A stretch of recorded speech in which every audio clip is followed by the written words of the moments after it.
क्योंकि एस्ट्रागॉन की वजह से उसको थोड़ा सा फील होता है कि अच्छा भाई इसकी वजह से कोई तो मेरे अंदर कुछ खूबी फील होती है ना। इंसान जो है अपने साथ उस बंदे को रखना पसंद करता है जिसकी वजह से उसको अपना आप थोड़ा सा सुपीरियर लगे, जो उसकी थोड़ी सी तारीफ कर दे, जिसकी उसको जरूरत हो।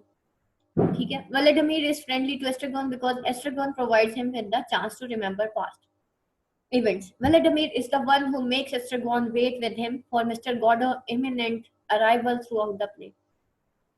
Vladimir जो है ये वही है जो एस्ट्रेगॉन को कहता है, उसको इस चीज पे बावर कराता है कि तुम हमने वेट करना है for him with him for mister Godot, के वो मिस्टर गॉडो के लिए वेट करेंगे imminent arrival throughout the play, और वेट मिस्टर गॉडो के इमिनेंट अराइवल के लिए वो throughout the play wait करते हैं।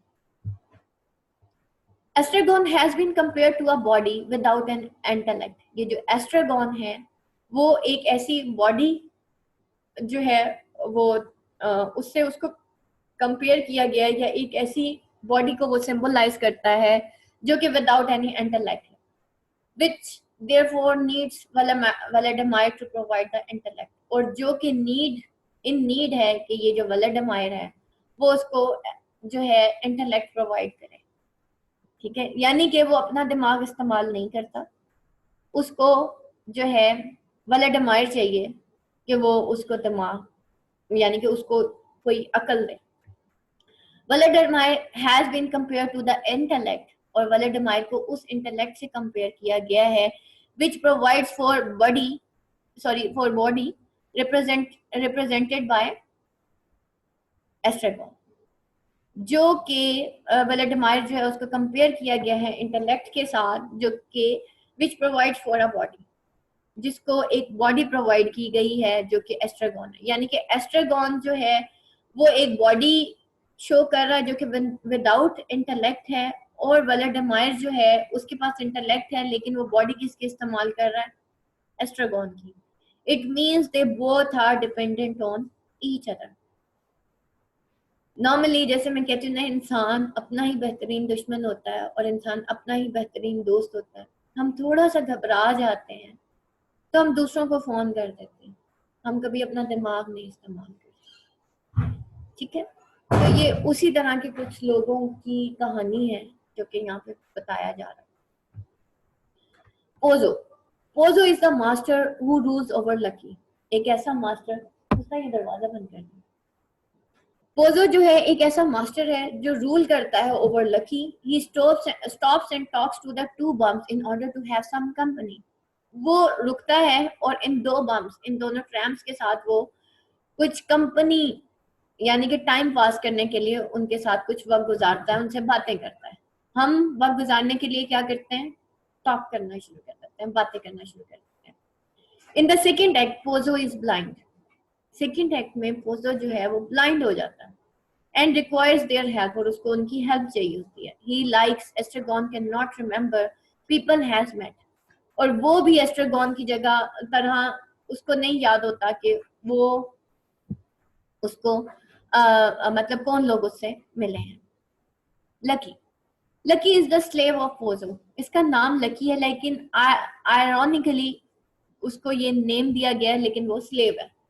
लकी जो है वो स्लेव है पोजो का। ही टाइड टू पोजो, ठीक है, with through a rope around his neck and he carries Pozzo's bag. अभी मैंने पीछे आपको लकी की पूरी उसका कैरेक्टर दिखाया था, उसकी तस्वीर दिखाई थी। उसने वो एक गुलाम था और उसने एक बास्केट कैरी की हुई है और उसकी नेक के गिर्द एक रस्सी बंधी हुई है।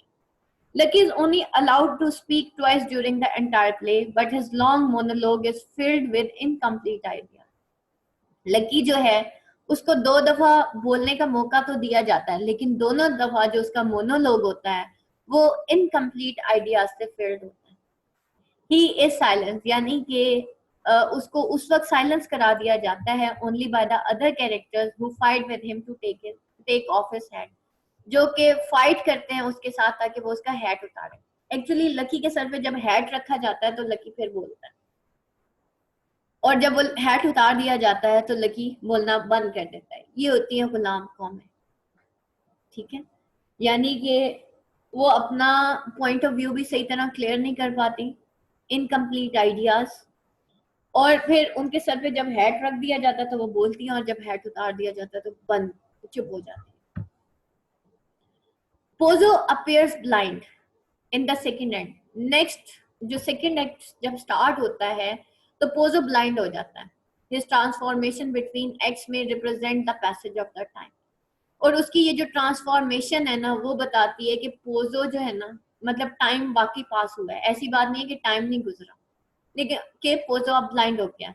Lucky appears as mute in second act, और लकी जो है वो म्यूट हो जाता है, यानी कि बिल्कुल खामोश हो जाता है, गूंगा बहरा हो जाता है। Boy, the boy in servants is a servant of Mr. Godot.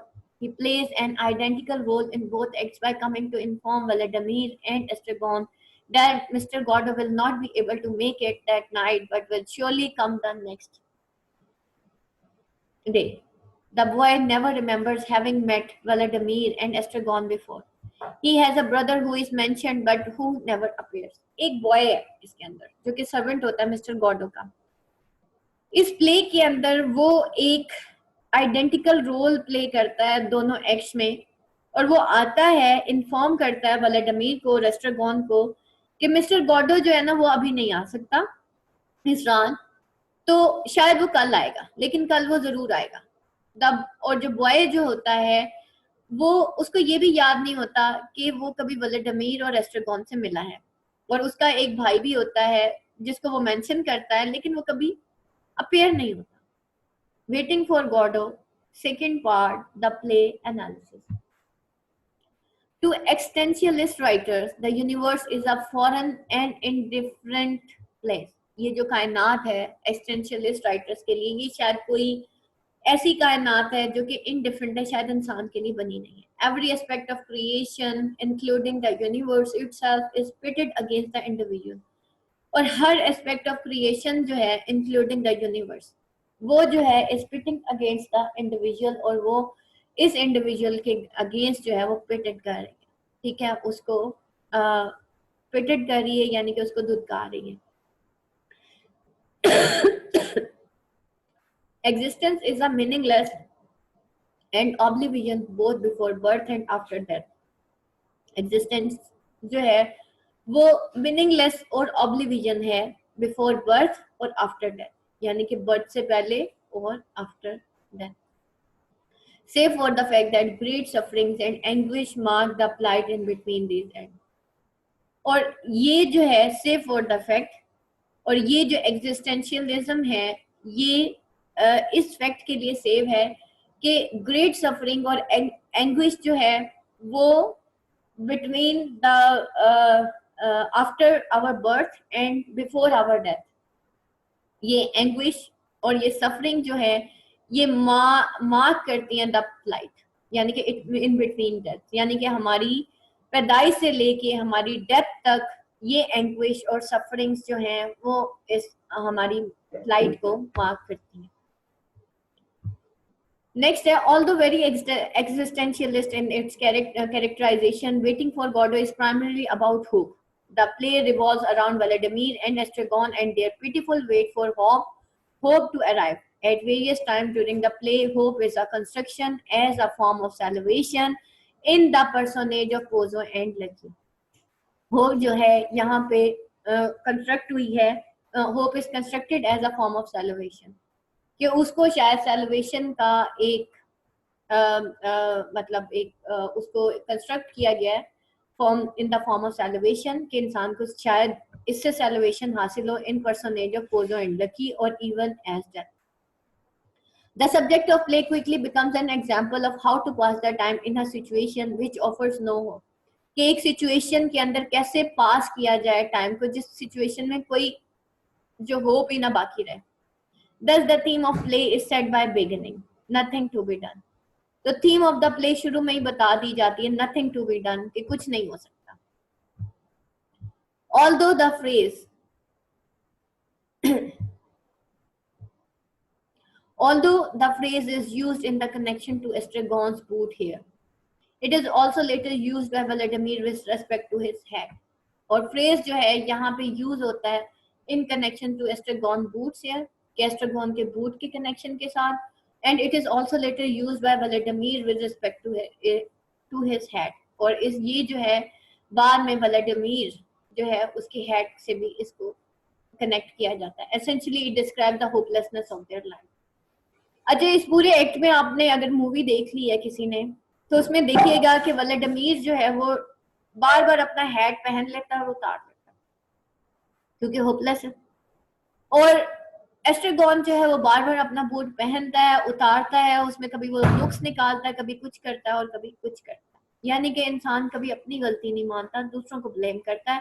तो वो कहता है कि कसूर मेरे बूट में है, मेरे पाँव में नहीं है. ठीक है, कसूर मेरे बूट का है, मेरा नहीं.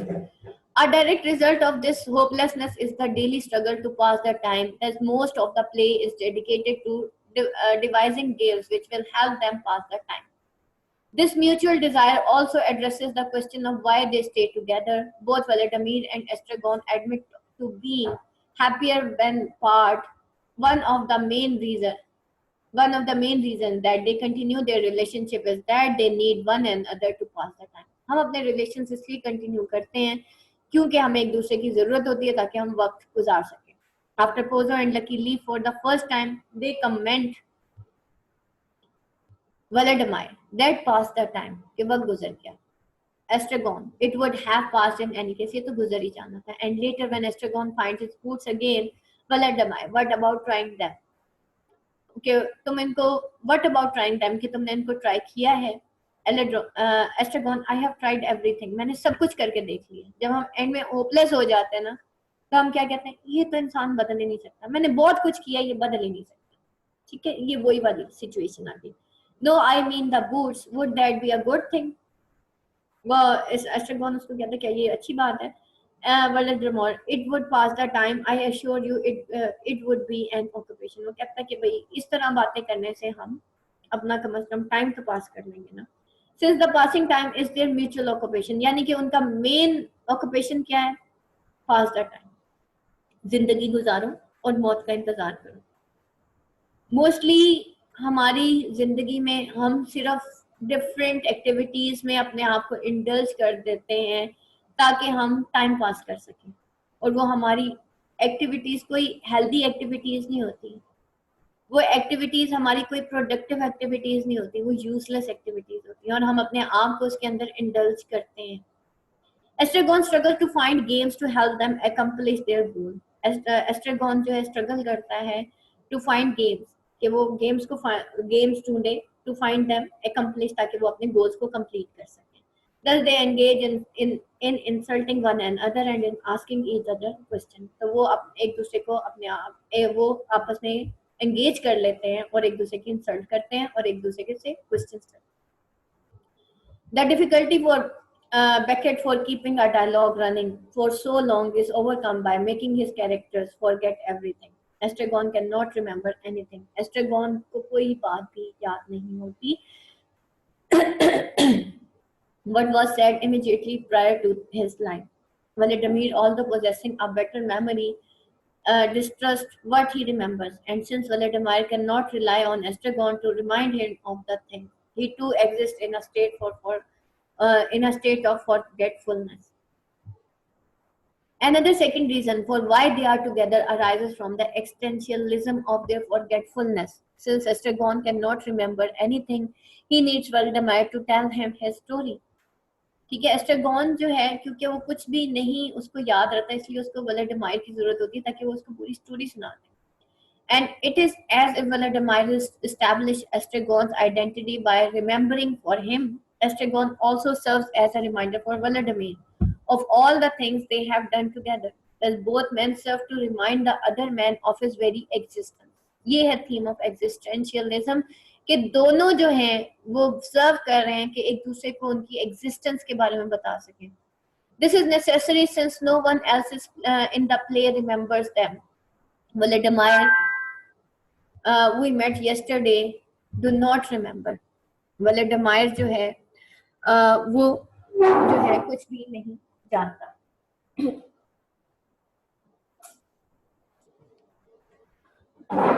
फिर जो है Pozzo, I don't remember having met anyone yesterday, Pozzo भी कहता है कि भाई मुझे नहीं याद कि मैं किसी से मिला हूँ, but tomorrow I won't remember having met anyone today, so don't count on me to enlighten you.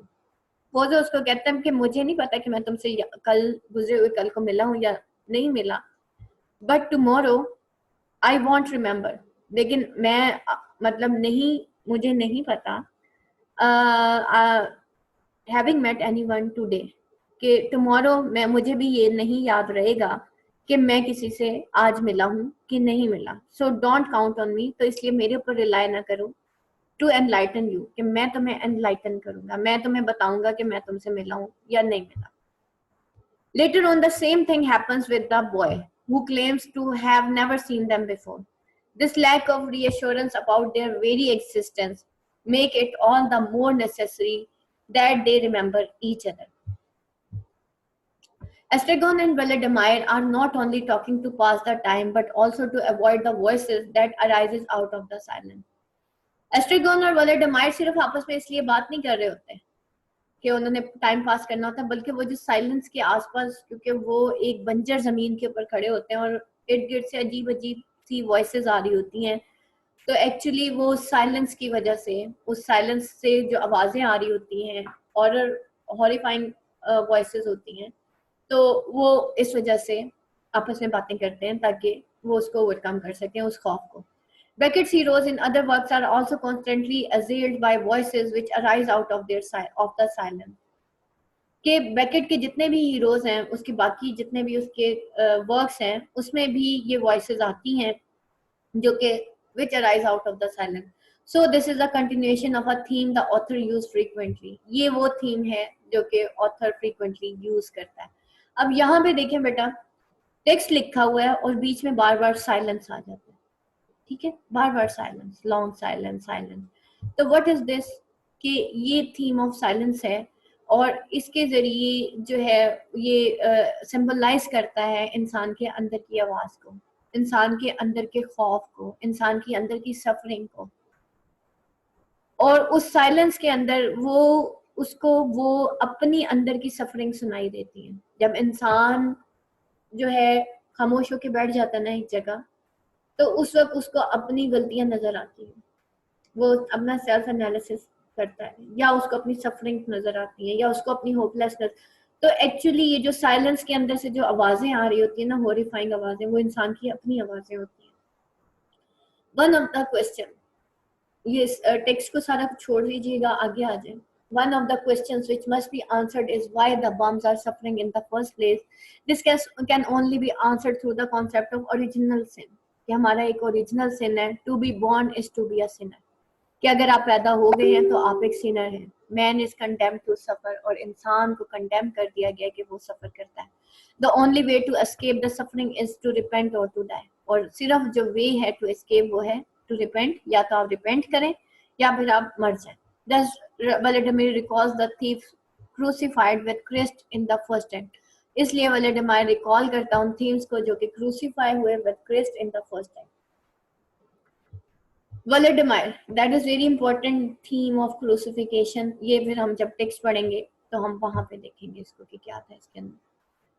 फिर क्या होता है, failing to repent they sin and wait for God to come and save them, लेकिन वो repent भी नहीं करते। वलेडिमायर और एस्ट्रागोन जो है वो इतने होपलेस होते हैं, जब इंसान होपलेस होता है ना तो वो अल्लाह से माफी भी नहीं मांगता, वो बख्शिश नहीं करता, ठीक है, तो वो दोनों फिर बख्शिश भी नहीं करते, इन द मतलब माफी भी नहीं मांगते। In meantime they contemplate suicide as another way of escaping their hopelessness, और फाइनली इंसान जो है उसके पास एक ही चारा रह जाता है कि वो सुसाइड कर ले। जब इंसान होपलेस होता है, जब उसको लगता है कि गॉड अब उसको रिपेंट भी नहीं करे, मतलब उसको माफ नहीं करेगा, तो फाइनली वो किसके बारे में सोचता है कि वो अपनी लाइफ ही खत्म करता है। Estragon wants them to hang themselves from the tree, but both he and Vladimir find it would be too risky. लेकिन वो दोनों फिर ये भी सोचते हैं कि ये भी रिस्की है, यानी कि हम यहाँ पे एक तो लुक बिजी डूइंग नथिंग वाली थी हमारी, दूसरा हम इरादे तो बहुत करते हैं कि हम ये भी करेंगे, हम वो भी करेंगे, लेकिन हम करते फिर कुछ नहीं है। वलेडिमायर और एस्ट्रागोन 2 दफा सोचते हैं कि हम सुसाइड करते हैं, लेकिन वो सुसाइड नहीं करते, और बहुत सारे वादे इरादे करते हैं बट वो नहीं करते। तो यहाँ पे इंसान की पैसिविटी को शो किया गया है कि इंसान कितना पैसिव है, और इंसान जो है वो इरादे तो बहुत करता है लेकिन एक्शन नहीं करता, और हमेशा action speak louder than words. और यहाँ पे दिखाया गया है कि क्योंकि वो सिर्फ बातें ही करते रह जाते हैं, एक्शन नहीं करते, तो दैट्स वाई वो बस इसी तरह उसी स्टेज पे बैठे रह जाते हैं जहाँ से ड्रामा शुरू हुआ था। This apathy, which is a result of their age, leads them to remember a time when Estragon almost succeeded in killing himself. और ये apathy जो है उनको which is a result of their age, जो कि उनकी एज का result थी। मैंने आपको बताया कि ये पोस्ट वॉर सिनेरियो दिखाया गया है जो कि उनको एक lead them to remember a time, जो कि उनको एक टाइम रिमेम्बर करने पे मजबूर कर देती है कि एस्ट्रागॉन एक दफा अपने आप को किल करने में सक्सीड हो गया था। Estragon, do you remember the day I threw myself into the Rhone? Well, we were grape harvesting. Estragon, you finished me out. Estragon, that's all dead and buried. Estragon, my cloth is dried in sun. Valadimir, there is no good harking back on that. Come on. अब क्या है, वलेडिमायर उसको कहते हैं, Estragon उसको कहता है कि तुम्हें याद है कि मैं जिस दिन I threw myself into the Rhone, कि जब मैंने अपने आप को, मतलब मैंने एक छलांग लगा दी थी एक बहुत बड़ी इमारत से नीचे की तरफ। वलेडिमायर जो है, अब देखें हमारी कोशिश क्या होती है, आप नॉर्मली नोट करें कि जब हम बहुत सारे लोग बैठे होते हैं ना, हम चाह रहे होते हैं कि हर कोई मेरी बात सुने, तो हम दूसरे की आधी बात सुन के अपनी बात शुरू कर देते हैं क्योंकि हमारे दिमाग में कुछ और चल रहा होता। अब वो उसको कहता है कि भाई मैंने तो छलांग लगा दी थी रोन से, वलेडिमायर कहता है नहीं, वी वर ग्रेप हार्वेस्टिंग, और वो ग्रेप हार्वेस्टिंग की बातें शुरू कर देता है। एस्ट्रागोन उसको कहता है यू फिनिश मी आउट, तुमने मुझे बचाया था। वलेडिमायर उसको कहता है that's all dead and buried. अब वो जो ग्रेप हार्वेस्टिंग जो है उसकी बात कर रहा है कि वो तो सारे डेड एंड बरेड है, यानी कि हमारे लिए हमारी अपनी बात, हमारी अपनी सोच ज्यादा इंपॉर्टेंट है। We are good speakers but we are not good listeners. ठीक है, हम अच्छा बोलते तो हैं लेकिन हम अच्छा लिसन नहीं करते। और मैंने आपको एक कोड बताई थी कि think speak like this, people love to hear you, and speak like this, people love to hear you, and listen like this, listen like this, people love to speak to you। हम अच्छा सुनते नहीं है, हम लोगों की गौर से बात नहीं सुनते, ये वही चीज है। ठीक है, तो दोनों डिफरेंट टॉपिक्स पे बात कर रहे होते हैं और ये हमारी मिसकम्युनिकेशन है। Beckett is believed to have said that the name Gordo comes from the French Gaudelot, meaning a military boot. Beckett fought in the war, and so spending long periods of time waiting for message to arrive would have been commonplace for him. The more common interpretation that it might mean God is almost certainly wrong. Beckett apparently stated that if he had meant God, he would have written God. Beckett कहते हैं कि उसका मतलब God नहीं था, अगर मेरा मतलब गॉड लिखना होता तो मैं गॉड की जगह यहाँ पे गॉड ही लिखता। और यहाँ पे ये देखें एक लड़का खड़ा हुआ है और उसने लिखा हुआ है God is here every Sunday, and for the last time Godot is not God, और गॉडो का मतलब गॉड नहीं था। ये अक्सर क्वेश्चन आता है कि who is Godot. The concept of passage of time leads to general irony. Each minute spent waiting brings death one step closer to the character and makes the arrival of God less likely. The passage of time is evidenced by a tree which has grown leaves. और passage of time जो है हमें पता चलता है कि evident by the tree which has grown leaves, बाद में उस दरख्त के ऊपर पत्ते निकल आते हैं, possibly indicating a chance of seasons. Pozo and Lucky are also transformed by time since Pozo goes blind and Lucky mute. There are numerous interpretations of waiting for Godot and a few are, सबसे main जो है waiting for Godot है, और right side पे देखें political interpretation है और religious interpretation है। ठीक है, पॉलिटिकल सिनेरियो में भी लिखा गया और ये रिलीजियस सिनेरियो में भी लिखा गया। Religious interpretation